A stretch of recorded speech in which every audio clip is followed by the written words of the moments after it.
And welcome to Living Beyond Limits. You all know I'm Reverend Jennifer Spear, and we are a part of Centers for Spiritual Living. Welcome. Who knew it was going to rain? I had no idea. So welcome in the little bit of rain we're having. And for those of you who are joining us online, welcome to our service. And so I love that ending. How can I serve? How can I serve? How can I serve? Because doesn't that just speak to our mission statement? I love it. So let's read that together. We are a sanctuary where people can discover and reveal the presence of God within their own being and experience their oneness with all life. Through the realization of this inner presence of love and peace, we give way to the evolutionary impulse of the divine and become a beneficial presence in the world. So what does that mean to be a beneficial presence in the world? You know, I think that means that wherever we go, we take good with us. Whether that looks like being the presence of love or kindness or generosity or care or inclusion.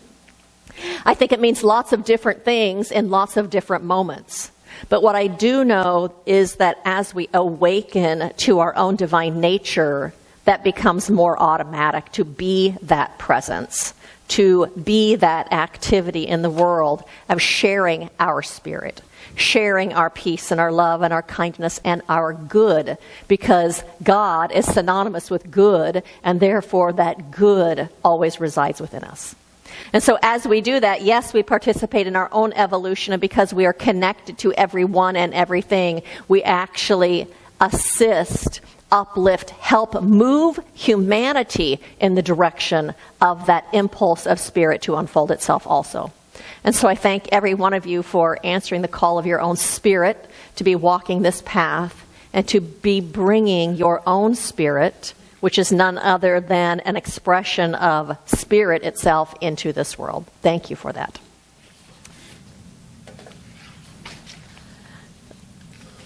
So we have been participating in the Season for Nonviolence here at Live Beyond Limits, which is actually 64 days of talking about and looking at ways and creating a greater awareness of ways to create peace. And so the Association for Global New Thought is one of the sponsors of the Season for Nonviolence. And I was reading something that they had put out this week that had suggestions of different things to do as a way to create peace. And one of them began with a quote by Gandhi, who said, "My life is my message." How about that? My life is my message. Then with the suggestion to write down one thing that you stand for. One thing, spiritual principle, or one thing as a spiritual being that you stand on and that you stand for. And then to note one of the ways that you can show that you stand for that through your actions. And then to actually take action this week and to do something that shows that that is what you stand for and what you stand on. And so what do you stand for?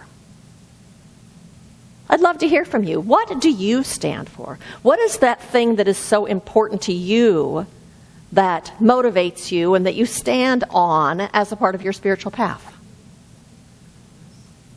Kindness.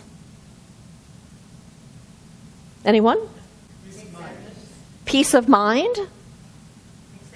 Acceptance. Goodwill. Authenticity. Say it again. Fairness. Compassion and fairness. Anyone else? Connection and love. Nice. Community. Oh, that's nice. Me, I stand for oneness, and I stand for unity. And so I am on an email list from an organization called Braver Angels, and I've shared some things with you before. They are a citizens organization that is focused on uniting red and blue Americans and depolarizing America. And so this email that came out was from Lee Sargent, who is the Public Discourse Chief of Staff at Braver Angels. It says, with artificial intelligence tools making it easier to rely on a computer's expertise, it's worth asking, where is it better to do something myself, even if it means I won't do it as well as artificial intelligence? I recently wrote a piece for Deseret, where I counseled picking one hard thing to embrace in 2023. As I wrote, quote, an amateur works on a skill because she loves something about how grappling with the problem changes her. Sketching as an artist won't produce Instagrammable works of art, but it will change how you look at the world. Cooking as an amateur will produce some noble failures, but it will also show you how flavors blend and how to alter recipes to your own taste. But one of the best things to do as an amateur is to reach across the political divide. Depolarizing America is a task we can't outsource to experts. It requires us to change, individual by individual. You can sign up for a workshop, or you can speak at a debate. But you can also do just a little baking and knock on the door of a neighbor who has a lawn sign that you disagree with. Loving your neighbor as an amateur means mixing some approaches that you're confident about and some that feel like a bigger risk, which might well fail on the first try. Even when you struggle or flounder, you're reminding yourself and your neighbor that you think it's important enough to try. Many Americans have had bad conversations about politics online, but many of us haven't had any conversations, good or bad, with the neighbor because it feels too risky. But, quote, better safe than sorry leaves our country on its current course toward fracture. When things are already going downhill, the safest thing to do is take a risk for the sake of changing your trajectory. It takes practice to believe that risks can pay off. As we grow up, adults get into the habit of staying within the lines of what we're already good at. But when I watch my little girls, I can see they're fearless about being bad at the things that they attempt. More of the world is open to them because they are oriented toward what is difficult for them, while many adults learn to orient themselves away from what are our own weaknesses. As I concluded in Deseret, it's the small experience of being bad at things repeatedly and finding something of worth on the other side that lets us trust it's worth struggling when the stakes are high. Your neighbor may be counting on you specifically, even if they don't know your name, for proof that depolarizing isn't a task best left to experts. Each of us is prepared for this work as long as we're willing to take the risk of struggling or looking silly. When we extend ourselves in love, our efforts are never wasted, even if an individual conversation goes badly. We still benefit from the practice of loving our particular neighbor, developing an artist's eye that finds them beautiful because we have paused to look. What I really like about that article the most is it says you can just do some baking and go knock on a neighbor's door who has a yard sign that you disagree with. Because that says to me, I don't have to have a conversation about the thing that we don't agree about. But what I do need to do is to step across the divide, to step beyond our differences toward our sameness. What I can do is have a conversation from the consciousness that we both belong to this one human family and that we are both a part of this one human family. I can bake cookies. I can look for what we have in common. I can have a conversation that's easy, not something about what we don't agree on. I can compliment them on the flowers they're growing in their yard, or compliment them on their dog, or talk about how beautiful the clouds are. I can have an easy conversation. Because what happens when I'm willing to have an easy conversation with that person who sees things differently than I do, is it allows the walls to come down that I have built around my heart. The walls that you have built around your heart. It allows those walls to come down. That is how we move into oneness. That is how we move into unity with each other. Not that we're going to resolve and solve the differences in how we see things, but that we're going to come together regardless of if we have differences of opinion. And so the problem really is that our egos tell us they aren't safe. Our ego tells us we are on two opposing teams, and because of that, this just isn't safe. And then that fear of otherness causes us to build up walls around our hearts. So the problem isn't that we disagree. The problem is that we have put them on the outside. The problem is that we have made them other, and they don't belong. At our deepest level, we want to live in a world of unity. At our deepest level, we want to live in a world that works for everyone. We want to live in a world where differences aren't a threat, but instead they're simply one aspect of the diversity of humanity. They're one aspect of a part of oneness. We want to experience our own humanity, and we want to experience our own hearts, and we want to experience our own spirits. We want to be a catalyst for good, hence our mission statement, to be a beneficial presence. And we want to live in unity. And so Ernest Holmes said, "We arrive at a consciousness of unity only in such degree as we see that which we are looking for, we are looking with." That means it's an inside job. That's talking about that law of correspondence, that the outside world corresponds to our thinking and our belief and our attitudes and our focus. That the outside world responds to our consciousness. That's what we see, and that's what we experience. And so I watched a show that's called This Is Life by Lisa Ling. I absolutely adore her. I don't know if you know, she does, I don't know if they're exposés, they're stories about Americans and the way things are and the experiences that people go through and the difficulties and all sorts of things.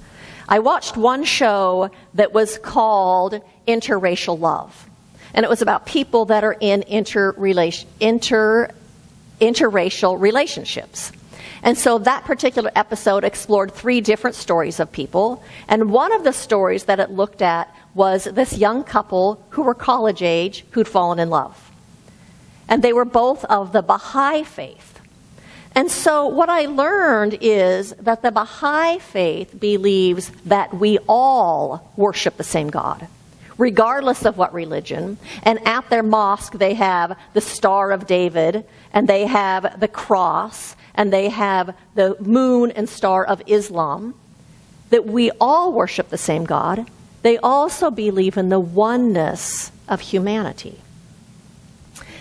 The Baha'i faith holds a vision for humanity of unity.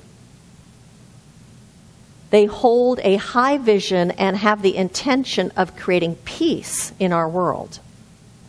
And so one of the ways that they believe that we are going to create unity in this world and create a world of peace is to create a world where there is no other, where no one is on the outside. And so what they do in their religion is they want to bring people together from different races, from different belief systems, from different walks of life. They talk about that race is a human construct. And they believe that peace will be created by erasing racial barriers. So what they do in their religion is they actually encourage interracial relationships. Because when there is a relationship of people from two different cultures or two different races, is then there's a coming together of two different cultures. So the young man that was in this story, his mother is from India and his father is Pakistani. And the woman that was in the show, her mother is Asian and her father is Caucasian. And so here you have them coming together. And one of the things that was also interesting is to get married in the Baha'i faith, you have to have the approval of your parents. Because they see it not just as the coming together of two cultures in that couple, but it's about the coming together of two families also. And they believe that as we come together like that, eventually no one is left on the outside. There is no other, because we all come to know each other intimately and really discover that we really are all one. Buckminster Fuller said, "You never change things by fighting the existing reality. To change something, build a new model that makes the existing model obsolete." So if we want to experience oneness and unity, if we want to actuate heaven within us and heaven around us, we have to create a new model. And so two of the principles, the core principles of the science of mind, of Centers for Spiritual Living, are the principles of oneness and the principle of heaven. And so the principle of oneness says that there is one infinite presence. That thing that we call God, Spirit, life, universal spirit, whatever it is that we call it. And it expresses in and through and as everything. And therefore everything is a part of that one. That means that you are a part of spirit and that I am a part of spirit. And so is that person we name other a part of spirit. It also means that every situation and circumstance in our life is also within spirit. And the second principle in our teachings is about heaven. And it says that heaven is not a place, but instead heaven is a state of consciousness. Ernest Holmes says heaven is the real state of being. Heaven is living in the awareness of our true nature. Heaven is filled with peace, harmony, joy, and an awareness of our oneness with all good.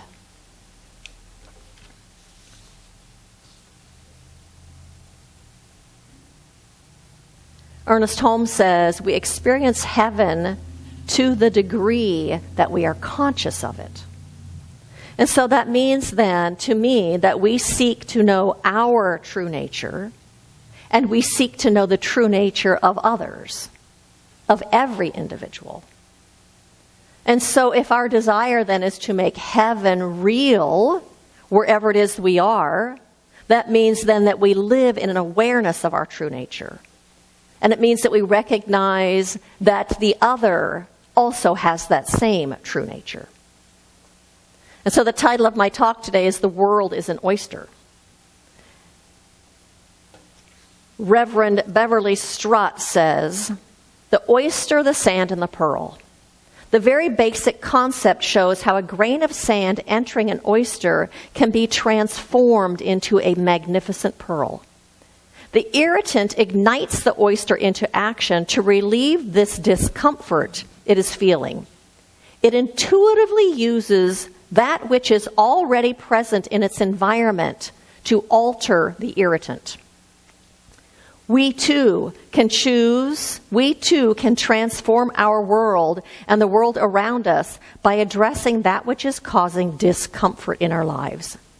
And we may find that what we need, we already have within us.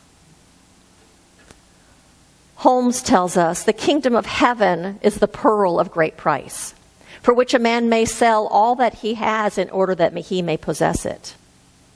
And yet, it is the only thing that we had before we asked for it. It is the only thing that we possess and cannot lose. It is the only thing that is eternal, for it is God incarnated in every soul. The kingdom of heaven is already here. It's already right where we are. But it's ours to actuate it. It's ours to bring that forward into our world. And so I'm really talking about today that everything really is an opportunity for spiritual living. That everything is really an opportunity for a greater spiritual expression from within us. That everything is an invitation to bring heaven forward, right where we are, whatever's going on, and to live in the experience of oneness. Oneness with spirit, one with each other, one with the whole. And so is there something in your world right now that is irritating you like a grain of sand? Of course there is. Is there something or someone that you just want to push away? They are the other. Get them away from me. Bring that to mind for just a second, whatever that thing is, that's that grain of sand inside of you. And you can close your eyes if you want to, because I'm going to ask you a question. The question is, what is it that you are believing that is causing your current actions or lack of actions? What is the belief? What are you believing that's causing your actions or lack of actions around that thing?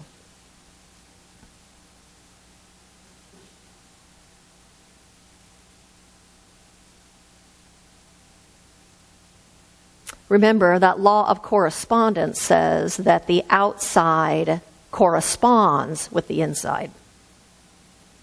And so looking at that belief, what you're believing that's causing your actions or lack of actions, I want to ask you, is that thing you're believing true?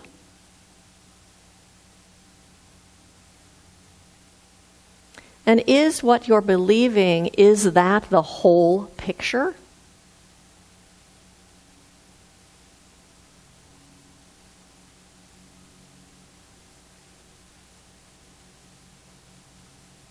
And maybe you could tell yourself right there, if it's not the whole picture, what are maybe some other components of that picture?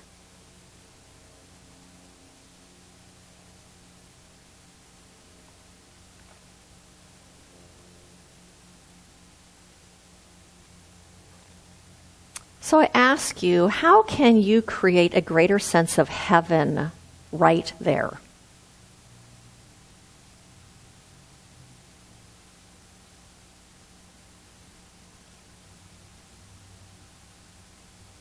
How can you create a greater sense of heaven right there?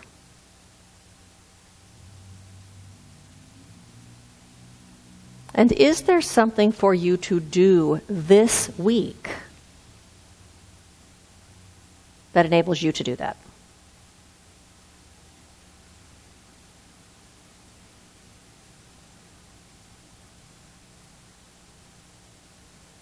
And so I invite you to open your eyes.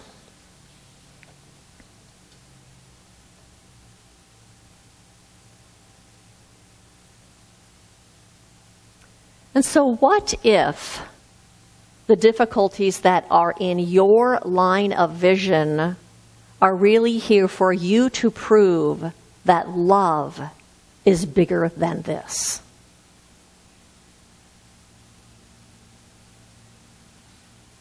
What if those difficulties that are in your line of vision are there for you to know that oneness exists even when we don't see eye to eye. What if the difficulties that are in your line of vision are there so that you can see that in the midst of diversity, we are still one? To discover that heaven is possible and that we have the power to reveal heaven and to make it real in our lives.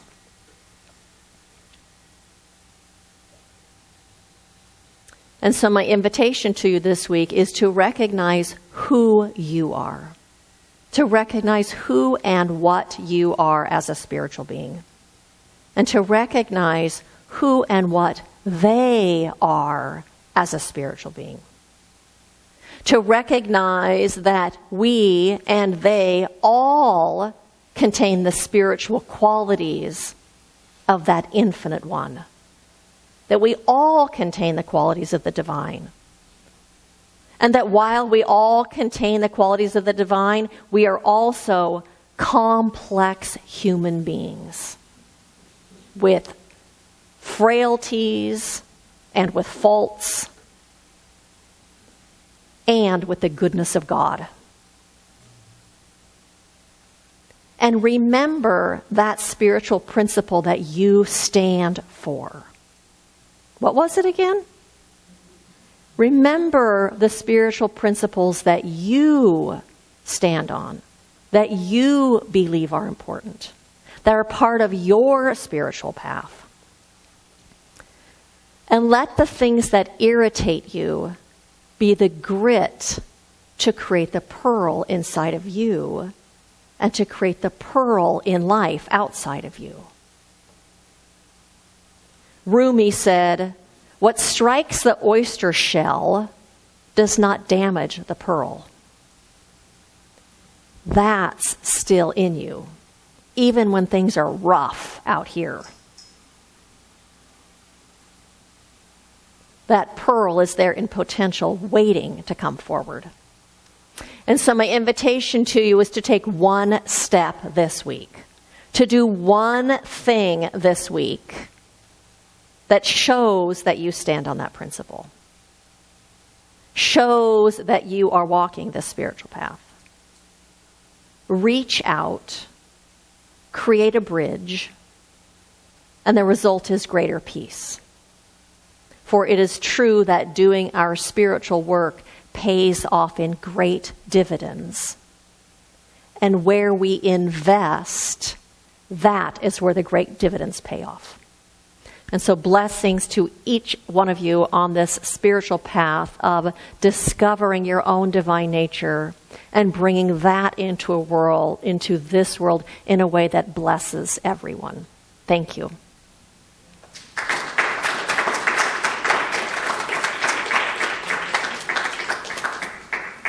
And so I invite you to join me in an affirmative prayer.